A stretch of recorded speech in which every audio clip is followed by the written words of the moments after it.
Bandel station সংলগ্ন রাস্তার পাশে নতুন ভোটারদের সাথে প্রধানমন্ত্রীর আলোচনা সভার লাইভ সম্প্রচারের আয়োজন করেছিল ওই এলাকার বিজেপি স্থানীয় যুব মোর্চার নেতৃত্বরা।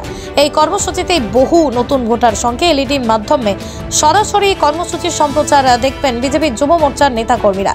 সেই সময় হঠাৎ চুঁচুড়াতেই ঘটে যায় এক কাণ্ড, কারণ সেখানে গিয়ে পুলিশ তাদের মাইক বন্ধ করে দেয়, এমনটাই জানা যাচ্ছে।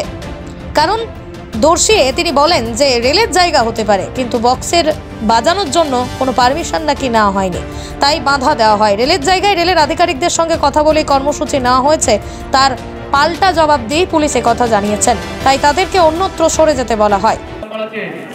আজকে নরেন্দ্র মোদীজির নেতৃত্বে আজকে যুব সমাজ এগিয়ে যাচ্ছে।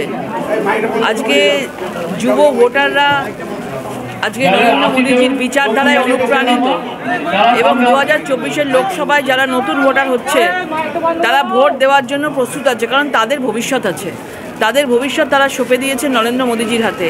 আর পশ্চিমবাংলায় বিশেষ করে যুবকরা বেকার এবং তারা বেকার, সমাজের কোনো চাকরি নেই, কিছু নেই, কিন্তু তাদেরকে একদম ধরে বেঁধে রেখে দেওয়া হয়েছে।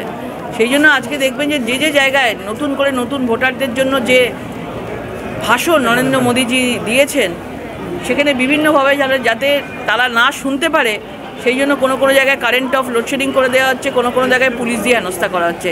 এইসব যত করবে যুব সমাজ নরেন্দ্র মোদীজির দিকে তত এগিয়ে যাবে। আমার মনে হয় পুরোপুরিভাবে প্রভাবশালী যারা রয়েছে তাদেরকে ধরা উচিত, এবং অনেক বড় এখানে অনেক চক্রান্ত আছে, মাকড়সা জালের মতন রয়েছে।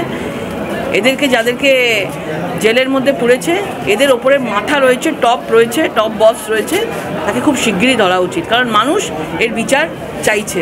আমরা অনুরোধ করব সিবিআইকে এবং ইডিকে যেন খুব তাড়াতাড়ি এই নিয়োগ দুর্নীতি মামলা তাড়াতাড়ি তদন্ত করে সেটাকে শেষ করে এবং চার্জশিট বানায়।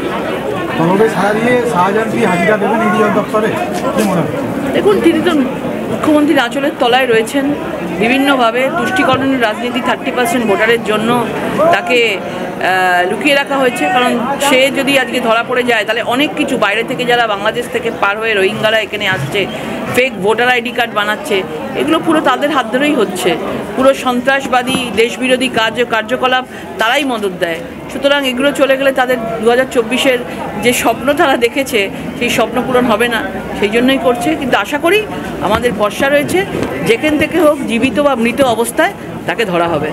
রাহুল গান্ধীর আজকে ভারত জোড়ো যাত্রা, পশ্চিমবঙ্গে বিভিন্ন জায়গায় নাকি যাত্রা করবে, কিন্তু জোট যে সম্ভব নয় গতকাল মমতা বন্দ্যোপাধ্যায় বলে দিয়েছেন, কি বলবেন পুরো বিষয়টা? পরিষ্কার, এখানে মমতা বন্দ্যোপাধ্যায় নিজেদের সিবিআই ইডি থেকে বাঁচতে জোট করছে, এবং প্রত্যেকটা ইন্ডিয়া যে জোট ঠিক করেছে, কেউ কারোর সঙ্গে কোনো ডেভেলপমেন্ট, মানুষের বিকাশের জন্য নয়, নরেন্দ্র মোদীজির বিরুদ্ধে গিয়ে নিজেদেরকে বাঁচানো, পরিবারবাদ, দুর্নীতিবাদ, এই বিভিন্ন জায়গা থেকে নিজেদের বাঁচানোর জন্য এই জোট করেছিল। প্রথম থেকেই মনে হয়েছিল এই জোট বেশি দিন টিকবে না, এই স্বার্থের জোট।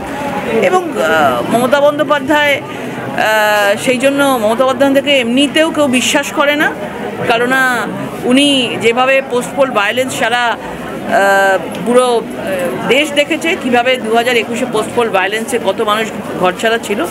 সুতরাং এই জোট অবিশ্বাসের জোট, এই জোটের ফলাফল শূন্য, এবং নরেন্দ্র মোদীজি একাই লড়বে, এবং এরা নরেন্দ্র মোদীজিকে আটকানোর জন্য যে কোনো ধরনের রাস্তা যে এরা বানাচ্ছে, সব কটা রাস্তা বিফলে যাবে।